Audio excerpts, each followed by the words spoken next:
नमस्कार, सलाम, आदाब साथियों। मेरा नाम है अबुल कलाम। यूट्यूब चैनल कलाम में स्वागत है। चलते हैं, वीडियो को शुरू करते हैं। Declaration of assets and liabilities, संपत्ति का ब्यौरा भरने के लिए बहुत सारे हमारे शिक्षक साथी हमें कमेंट करते कि सर आप कब वीडियो अपलोड कर रहे हैं। देखिए, एक्चुअल में लेट होने का कारण क्या, हमारे जो फादर है वो डेट कर गए थे, जिसके कारण हम इसमें ध्यान नहीं दे सके। लेकिन क्योंकि हमें भी भरना ही है फिर, और सब साथी का भी कमेंट बार बार आ रहा था, हम सोचे नहीं करेंगे अपलोड, नहीं बनाएंगे वीडियो इस पर। लेकिन डेडिकेटेड वीडियो हम बना रहे हैं क्योंकि सबको ज़रूरी है, एक आस है कि नहीं सर बनाएंगे तो सही बनाएंगे। ज़्यादा हम बर्गर वीडियो बनाते नहीं हैं, डेडिकेटेड जो ज़रूरतमंद होता है वो बनाते हैं। अब यह है कि संपत्ति का ब्यौरा चाहे विशिष्ट शिक्षक हो या फिर यहाँ पर बीपीएससी वाले शिक्षक हो, एचएम हो, एचटी हो, सभी राजकर्मी के लिए अनिवार्य है ये भरना। यहाँ तक कि गाइडलाइंस भी निकल चुका है जिला स्तर से कि आपको जनवरी का वेतन तभी मिलेगा जब ये फॉर्म भर करके आप जमा करेंगे। तो कैसे सही से भरें, ये मेन बात है। अब यहाँ पर होता यह है कि आपको भरने का सही तरीका पता होना चाहिए। तो आप एक बार अगर देख लेंगे, भले कोई दूसरा आदमी आपका भर के देता है या दूसरा टीचर, लेकिन आप समझेंगे, इससे क्या होगा, जानकारी मिलेगी। तो इसलिए आप हर हाल में ये वीडियो कंप्लीट वॉच कीजिए।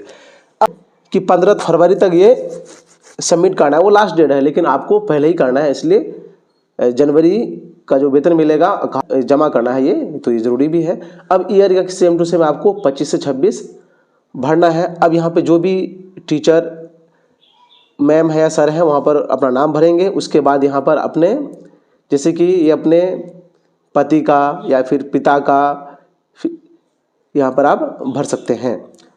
उसके बाद यहाँ पर एज आपका जो भी है वो यहाँ पर खाली जगह, खाली फॉर्मेट मिलेगा आपको, यहाँ पर भरना है। उसके बाद बिलोंग्स मतलब कौन से डिपार्टमेंट से बिलोंग्स हैं आप, तो एजुकेशन डिपार्टमेंट ऑफ बिहार, ये आपको लिखना है। उसके बाद कौन से पद में आप कार्य करते हैं और कहाँ करते हैं। तो जैसे कि बीपीएससी वाले शिक्षक हैं उसका स्कूल टीचर होगा, बहुत कोई असिस्टेंट टीचर भी लिख दिए तो कोई दिक्कत ही नहीं। उसके बाद अपना विद्यालय का नाम, जैसे कि एक्सक्लूसिव टीचर है तो एक्सक्लूसिव टीचर है, उसके बाद अपने स्कूल का नाम। एचएम या एसटी है तो एसटी, उसके बाद अपने स्कूल का नाम। इतना होने के बाद अब यहाँ पर डिटेल्स ऑफ मूवेबल एसेट्स मतलब चल संपत्ति, यहाँ पर अब विवरण कुछ इसका भरा हुआ है, लेकिन हम आपको बताएंगे, समझाएंगे। आप एग्जाम्पल के रूप में इसको लेंगे और अपने अकॉर्डिंग यहाँ पर बढ़ेंगे। अब क्या होता है कि अचल संपत्ति में यहाँ पर कैश का ये डिस्क्रिप्शन है, ये उसके बाद सेल्फ मतलब खुद का।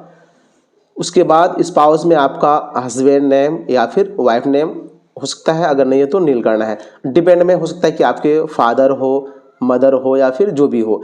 जैसे कि मेरे केसेस में हम अपना यहाँ पर जो भी कैश है वो दिखाएंगे। फॉर एग्जांपल ये 5000 रुपये हम कैश दिखाएं, मतलब इन हैंड कैश मेरे पास है। मेरी वाइफ के पास, जैसे अपने वाइफ का नाम भी आपको लिख देना है अगर रहेंगे तो। यहाँ पर जो भी कैश है वो यहाँ पर मेंशन करना है। उसके बाद जितने भी आपके डिपेंडेंट्स हैं, मतलब आप पे आश्रित हैं, हो सकता है कि भाई हो या बच्चे भी हो, अगर नहीं है तो नील जाएगा। यहाँ पर आपको उनका नाम लिखना है। उसके बाद उनके पास कैश है तो नील, अगर नहीं है तो नील आपको कर देना है। अब यहाँ पर क्या है कि deposit in banks and financial, मतलब कोई भी बैंक इत्यादि में अगर रुपये आपका जमा है। सेल्फ मतलब एम्प्लॉय का कितना है, तो जैसे कि इनका जो भी बैंक में है वो यहाँ पर लिख दिए कि इतना रुपये है। तो ये कब तक होना चाहिए, 31 दिसंबर 2025 तक, मतलब जितना तक में आपका जो अकाउंट में जितना रुपया है, अगर एम्प्लॉय का जितना है वो यहाँ लिखेंगे। उसके वाइफ या हस्बैंड का यहाँ पर है तो वो लिखेंगे। अगर किसी डिपेंड्स में मदर फादर का भी होता है, जो अमाउंट है वो लिखेंगे, नहीं तो नील आपको यहाँ पर लिखना है, रफ बढ़िएगा। उसके बाद इस पीडीएफ आपको हम वीडियो के डिस्क्रिप्शन में लिंक प्रोवाइड कर देंगे, ये पीडीएफ में आप एडिट कर पाएंगे।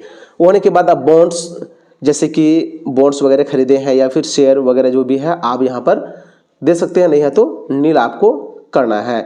उसके बाद यहाँ आता है other financial institution, postal saving, मतलब क्या कि एलआईसी इत्यादि जो भी अगर आपका चल रहा है वो यहाँ पर मेंशन कर सकते हैं। मान के चलिए आपका एलआईसी चलता है तो एलआईसी पॉलिसी नंबर, जैसे कि एसबीआई एलआईसी है, जो भी एलआईसी है वो एलआईसी पॉलिसी नंबर फिल कीजिएगा। और डिपेंड्स का है तो डिपेंड्स का इसी तरह सबके कॉलम के अंदर करना है।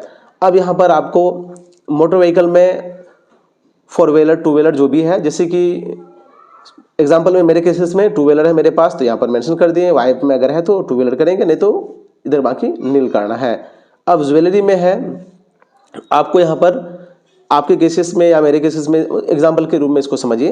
अगर ज्वेलरी जैसे कि इम्प्लाई का ये सेक्शन है, अगर है तो यहाँ पर आपको मेंशन करना है गोल्ड जितना भी है, उसके बाद अगर नहीं है तो नील करना है।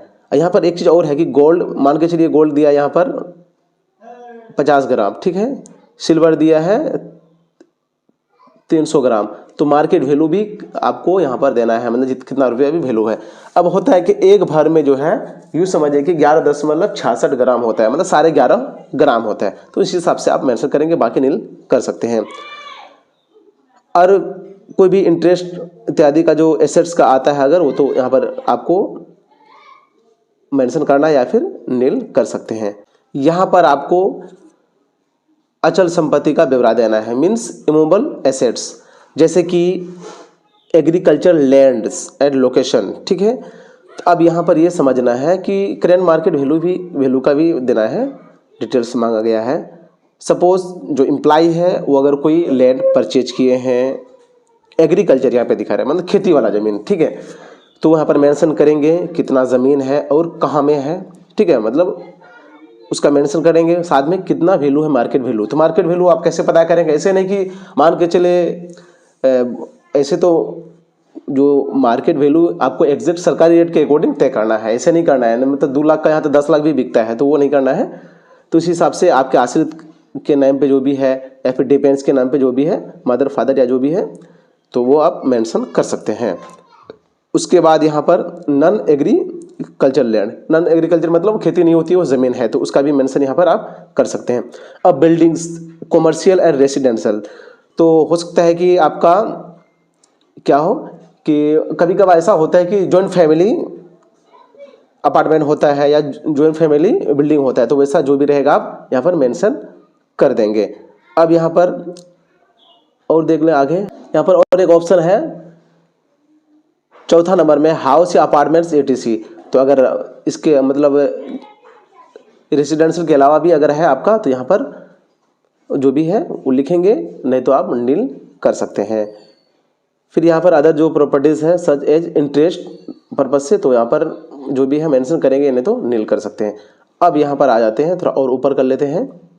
ये बहुत ही आसान है लेकिन समझने की ज़रूरत है। अब यहाँ पर आपको समझना है कि लगभग सभी शिक्षक कुछ ना कुछ लोन चला रहे हैं, चाहे लैंड परचेज किया कुछ भी, तो 31 दिसंबर 2025 तक मतलब जितना अमाउंट बचा है, मान के चलिए आप 10 लाख का ले लें, लेकिन अभी करेंट में कितना लोन है आपका, कौन से बैंक में है, जो भी बैंक में लिए हैं लोन वो बैंक का नाम लिखेंगे, अभी कितना रुपये बचा हुआ है वो मेंशन करना है, बाकी इसमें से अगर है तो ठीक है, नहीं तो आपको नील करना है। अब यहाँ पर और एक चीज़ आता है, ये ऑप्शन है यहाँ पर इम्प्लाई का पैन नंबर, तो ये पैन नंबर आपको यहाँ पर मेंशन कर देना, बाकी इतना कुछ है नहीं, सब यहाँ पर नील ही करना है। प्रॉपर्टी टैक्स इत्यादि नील ही करना है, अगर है तो आप उसमें भर देंगे। पर्सनल डिटेल्स में आपको यहाँ पर अपना प्रान नंबर फिल करना है, मेल फीमेल जो भी है वो, बर्थ जो भी जन्म तिथि है आपका वो फिल करना है। ग्रुप, अब यहाँ पर जॉब में क्या होता है कि टीचर ग्रुप सी ही होता है, तो ग्रुप सी यहाँ पर मेंशन कर देना है। अब यहाँ पर डिपार्टमेंट में क्या करेंगे कि आपको जो कैडर है एजुकेशन डिपार्टमेंट कर देंगे, उसके डिस्ट्रिक्ट का जो भी है, ये डिस्ट्रिक्ट कैडर होता है, चाहे विशिष्ट शिक्षक हो या बीपीसी शिक्षक, वो कैडर क्या है डिस्ट्रिक्ट होता है, तो एजुकेशन डिपार्टमेंट ब्रैकेट में डिस्ट्रिक्ट दे दिए। उसके बाद यहाँ पर आपका जो भी डिस्ट्रिक्ट है, आपका होम डिस्ट्रिक्ट आपको यहाँ पर फिल करना है। अब इतना टोटल डिटेल्स होने के बाद यहाँ पर क्या होता है कि आप तो रफ में भरेंगे, लेकिन आपको टाइप करके ही देना है वहाँ पर, कहाँ पर, बीआरसी स्तर पर, ठीक है। तो जैसे ही टाइप करके देंगे, टाइप किया हुआ है, यहाँ पर टीचर का सिग्नेचर होगा, टीचर का नेम होगा, कौन से पद में है, जैसे एक्सक्लूसिव टीचर है या फिर स्कूल टीचर या असिस्टेंट टीचर या एचटी एचएम जो भी है, फिर प्लेस मतलब ब्लॉक का नेम, अब जिस तिथि को आप भर रहे हैं वो डेट यहाँ पर मेंशन कर सकते हैं। होता ये है जो ये आप भर करके देंगे पूरा, मतलब टाइप क्या हुआ, तो जो सिग्नेचर किया हुआ आपका है ना, इसी को स्कैन करके अपलोड किया जाएगा। अब इंडिविजुअल सब टीचर को अपलोड करने इसलिए नहीं देता है कि कुछ गलती भी करेंगे, इसलिए बीआरसी स्तर से अपलोड होगा। एचआरएमएस पोर्टल से खुद भी आप कर सकते हैं, लेकिन बीआरसी स्तर से ही लिया जाता है। तो उम्मीद करते हैं कि आप समझ गए होंगे। इसके अलावा आपके मन में जो सवाल है आप कमेंट कर सकते हैं, आपको कमेंट का 100% जवाब देगा। आज के विन ऑफ द डे में सिलेक्ट हुए हैं पूनमजीत फ्रॉम सिवान, अमन कुमार फ्रॉम गोपालगंज। जैसे कि आज का प्रश्न है, बिहार में सबसे अधिक ठंडी कहाँ पड़ती है? इसका आंसर देना है आपको। उसके बाद अपना नाम और आप कहाँ से देख रहे हैं, ताकि विन ऑफ द डे में आपको सिलेक्ट किया जा सके। इन्हीं में से जो maximum win of the day में सिलेक्ट होंगे, विन ऑफ द मंथ में 1 तारीख को सिलेक्ट किया जाएगा और गिफ्ट दिया जाएगा। नजदीक रहेंगे तो हैंड टू हैंड, दूर के रहेंगे तो बाई पोस्ट। आप सभी वीडियो देखते हैं, सिर्फ एक काम करना है, वीडियो को लाइक और प्रश्न का उत्तर देना है। वीडियो क्लास देखने के लिए तहे दिल से शुक्रिया। आप यहाँ पर देख सकते हैं कि डॉक्यूमेंट्स में कितना है 1858, मतलब अब तक हमने इतने एम्प्लॉय का पीएफ का रुपए निकाल चुका है, चाहे वो गवर्नमेंट सेक्टर के हो या फिर प्राइवेट कंपनी के हो। यहाँ पर बिहार हो, बिहार के टीचर हो, उसके बाद ये अदर स्टेट के जो भी एम्प्लॉय है सभी का हम प्रोसेस करते हैं। आप हमारे व्हाट्सएप नंबर पर मैसेज कर सकते हैं, आपका टीडीएस एक भी रुपये नहीं कटेगा। अब तो वीडियो को लाइक कर दीजिए। वीडियो क्लास देखने के लिए तहे दिल से शुक्रिया। पीएफ का रुपए निकालना आसान है, लेकिन ये आसान नहीं है कि आपका टीडीएस नहीं कटे, सही तरीके से प्रोसेस करें। जैसा कि देख पा रहे हैं, हमने एक साथी का प्रोसेस किया, एक साथ 1,47,000 प्लस रुपये आया है, लेकिन 1 रुपये टीडीएस नहीं कटा है। लेकिन कुछ साथी है कि अदर जगह से कराए हैं या फिर खुद किए जो कि गलती कर दी है, उनका टीडीएस कटा है। स्क्रीन पर हम आपको दिखा देंगे। यहाँ पर आप देख सकते हैं कि इसका 36,000 रुपये आया, कितना कटने के बाद 20,000 रुपये डिडक्शन के बाद। इस तरह के और भी बहुत सारे साथी हैं, जैसे देखिए यहाँ पर इनका 41,000 रुपये आया है, कितना 23,000 रुपये कटने के बाद, मतलब आधा से ज़्यादा कट गया है। ये साथी हमें मैसेज किए थे कि सर मेरा टीडीएस निकाल दीजिए।